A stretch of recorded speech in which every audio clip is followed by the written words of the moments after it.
విద్యార్థులు పుస్తకాలతో కుస్తీ పట్టడం దరిదాపు మనందరం చూసే ఉంటాం. పుస్తకాల కుస్తీని వదిలి పొలం బాట పట్టారు. గత 4 సంవత్సరాలుగా నేర్చుకున్న అంశాలను నిజంగా ఫీల్డ్ విజిట్లో ఏ విధంగా ఉంది అనే అంశాలపై అగ్రికల్చర్ విద్యార్థులు గత కొద్ది రోజులుగా ఫీల్డ్ విజిట్ చేస్తున్నారు. అసలు ఈ ఫీల్డ్ విజిట్ ద్వారా వాళ్ళు ఏం నేర్చుకున్నారు, నిజంగా పుస్తకాలు చదివిన విజ్ఞానానికి లైవ్లో జరుగుతున్న వ్యవసాయ సాగు విధానాలు ఏ విధంగా ఉన్నాయని తెలుసుకుందాం. మనతో మాట్లాడడానికి కొంతమంది అగ్రికల్చర్ విద్యార్థులు ఉన్నారు, వాళ్ళని అడిగి తెలుసుకుందాం. చెప్పండి, మీరు చదువుకున్న టెక్స్ట్బుక్లో చదువుకున్న వ్యవసాయ విధానానికి ప్రస్తుతం మీరు చూస్తున్న ఫీల్డ్ విధానానికి ఎలాంటి తేడాలు ఉన్నాయి, రైతుల్లో ఏ విధంగా రెస్పాన్స్ ఉంది? నా పేరు కావేరి. నేను ప్రొఫెసర్ జయశంకర్ తెలంగాణ వ్యవసాయ విశ్వవిద్యాలయం నుండి వచ్చాను. నేను 4వ సంవత్సరం చదువుతున్నాను. దీనిలో భాగంగా మాకు రావే ప్రోగ్రామ్ అనేది ఇవ్వబడుతుంది. ఆ ప్రోగ్రాంలో మేము ఒక డిఫరెంట్ ఊర్లలోకి వెళ్ళి అక్కడ పంటలు ఎలా పండిస్తున్నారు, రైతులు ఎలా సాగు చేస్తున్నారు, వాళ్ళకి దిగుబడి ఎలా వస్తుంది, వాళ్ళు ఎలా ఉంటున్నారు, మేము పుస్తకాల్లో నేర్చుకున్నది ఒకటైతే ఇక్కడ చూస్తుంది ఒకటి. మేము నేర్చుకోవడానికి, వాళ్ళకి ఏమన్నా డౌట్స్ ఉంటే చెప్పడానికి కానీ మా సైంటిస్టుల సహాయం తీసుకొని మేము వాళ్ళతోటి ఇంటరాక్ట్ అవ్వడం జరుగుతుంది. మేము ఇక్కడ వచ్చి 4 నెలలు అవుతుంది. ఇక్కడ వచ్చినప్పటి నుండి చూస్తూనే ఉన్నాం, ఈ సంవత్సరం వర్షాలు ఎక్కువ పడ్డాయి.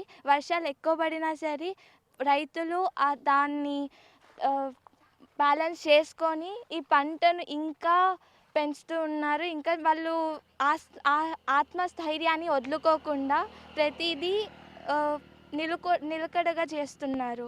మీరు చెప్పండి, రైతులు రసాయన ఎరువులు వాడుతున్నారు, వాడడం వల్ల వచ్చే ఎరువులు ఎక్కువ వినియోగిస్తున్నారు. మరి దీనివల్ల జరిగే నష్టాలు ఏంది? ఏ ఎరువులు వాడితే ఎక్కువ లాభదాయకంగా ఉంటుంది? ముఖ్యంగా నా పేరు రఘువంశీ. నేను ప్రొఫెసర్ జయశంకర్ తెలంగాణ విశ్వవిద్యాలయం నుంచి వచ్చాను. మాది అగ్రికల్చర్ కాలేజ్ వరంగల్. మేము ఇక్కడ రావే ప్రోగ్రామ్ చేయడానికి వచ్చాము. నాకు రావేప్లో అలాట్ చేసిన విలేజ్ బయ్యారం.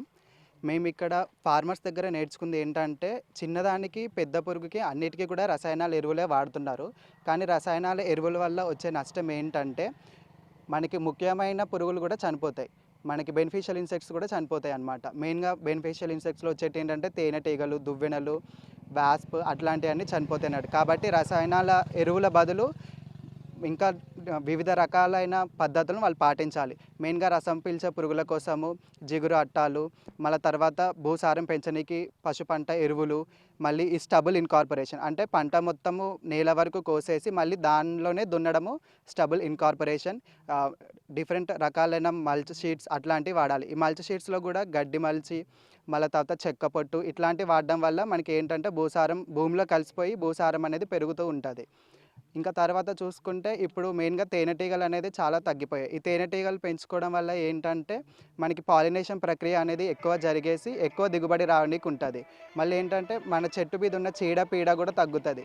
ప్రతిదానికి రసాయనాల ఎరువులు కాకుండా వేప నూనె వాడడము, జీవామృతము, ఘనజీవామృతము ఇలాంటివి వాడడం కూడా చేయడం జరగాలి. దీనివల్ల రైతులు ఎక్కువ లాభం పొందకపోయినా కొంతవరకు మాత్రం పురుగుల నియంత్రణ అవుతుంది.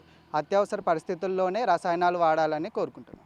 మీరు చెప్పండి, రైతులకు పంట మార్పిడి చేయాలని ఎక్కువ సూచిస్తూ ఉంటాం. నిజంగా పంట మార్పిడి చేస్తే రైతులకు ఎలాంటి లాభదాయకంగా ఉంటుంది? పంట మార్పిడి అనేది ఎప్పటికీ ఒకటే క్రాప్ వేయకుండా డిఫరెంట్ క్రాప్స్ వేసుకుంటే మనకు లాభాలు అనేది వస్తాయి. ఎప్పటికీ ఒకటే క్రాప్ వేయడం వల్ల దాని యొక్క వీడ్స్ అనేది ఎప్పటికల్లా ఉండి దానికి రెసిస్టెన్స్ వస్తుంది, ఒక హెర్బిసైడ్ని తట్టుకునే రెసిస్టెన్స్ వస్తుంది. సో దాన్ని అట్లా ఎప్పటికీ మనం పంటను మార్చుకుంటూ ఉంటే దాని యొక్క రెసిస్టెన్స్ అనేది పోయి మనకు లాభాలు వస్తాయి. రైతు మంచిగా ఉండగలుగుతాడు. అయితే పంట మార్పిడి ఖచ్చితంగా 2-3 సంవత్సరాలకు ఒకసారి చేసుకోవాలి. అసలు పంటలు అంటే దానికి ఒక సేమ్ ఫ్యామిలీ కాకుండా డిఫరెంట్ ఫ్యామిలీస్ ఉంటాయి. లెగ్యుమినేస్ వేసినప్పుడు పోయేసి అంటే ఇప్పుడు రైస్ వేసిన తర్వాత మేజ్ అట్లాంటివి వేసుకుంటే మంచి లాభాలు అనేవి వస్తాయి. మీరు చెప్పండి, రైతులు ఎక్కువ నెక్స్ట్ జనరేషన్ వాళ్ళు ఫార్మర్ కావడానికి ఎక్కువ ఇంట్రెస్ట్ చూపెట్టట్లేదు, అంత సాఫ్ట్వేర్ రంగం వైపు చూపెడుతున్నారు.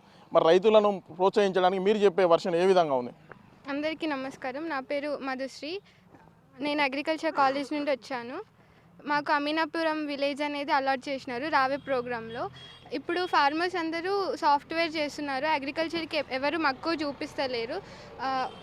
అట్లా చెప్పేసి ఇప్పుడు కిచెన్ గార్డెన్, టెర్రస్ గార్డెన్ అని కొత్త ఐడియాస్ అనేటివి వస్తున్నాయి.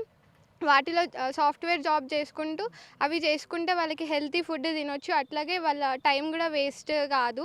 మీరు చెప్పండి, మీ ఈ ఎక్స్పీరియన్స్లో మీరు 4 ఇయర్స్ తర్వాత మొదటిసారిగా 4 నెలలు ఫీల్డ్ వర్క్ చేశారు కదా, మీ ఎక్స్పీరియన్స్ ఏ విధంగా ఉంది?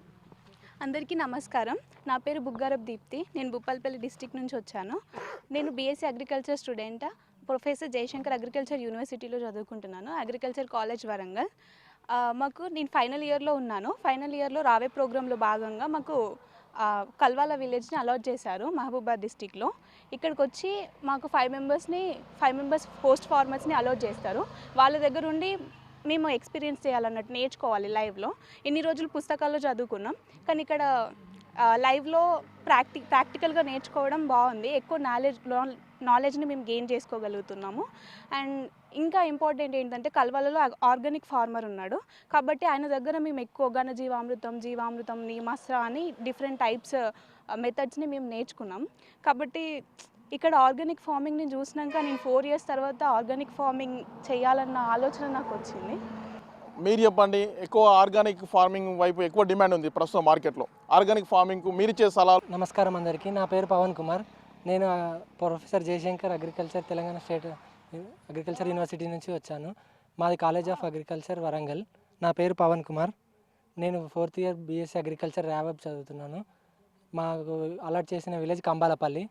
ఆర్గానిక్ ఫార్మింగ్ అనేది ఫార్మర్కి ఇక్కడ ఆర్గానిక్ ఫార్మింగ్ ఫీల్డ్ అనేది చేయాలంటే మినిమం 3 ఇయర్స్ అనేది పడుతుంది. ఆ 3 ఇయర్స్లో ఫార్మర్ అనేవాడు ఎప్పుడు కెమికల్ ఫర్టిలైజర్స్ అనేది ఎప్పుడు వాడకూడదు. దాంట్లో సేంద్రియ వాడాలి, గోమూత్రం, కౌడంగ్ అవన్నీ వాడి ఆర్గానిక్ ఫీల్డ్ అనేది 3 సంవత్సరాల వరకు ఎట్టి పరిస్థితిలో ఎంత పెస్ట్ వచ్చినా, డిసీజెస్ వచ్చినా, ఏవి వచ్చినా కెమికల్ ఫర్టిలైజర్స్ అనేది అప్లై చేయకూడదు. బీఎస్సీ అగ్రికల్చర్ విద్యార్థులు క్షేత్ర పర్యటన ఈ రోజుతో ముగుస్తుంది. రైతులంతా కూడా సేంద్రియ వ్యవసాయం సాగు చేస్తే ఎక్కువ లాభాలు కూడా ఉంటాయి. పంట మార్పిడి చేస్తే కూడా రైతులు ఎక్కువ దిగుబడి వచ్చి రావడంతో పాటు ఎక్కువ పంట ఉత్పత్తి కూడా జరుగుతుందని చెప్తున్న పరిస్థితి కనబడుతుంది. వీడియో జర్నలిస్ట్ వీరేందర్తో Yashwant, Big TV, Kesamudram నుండి.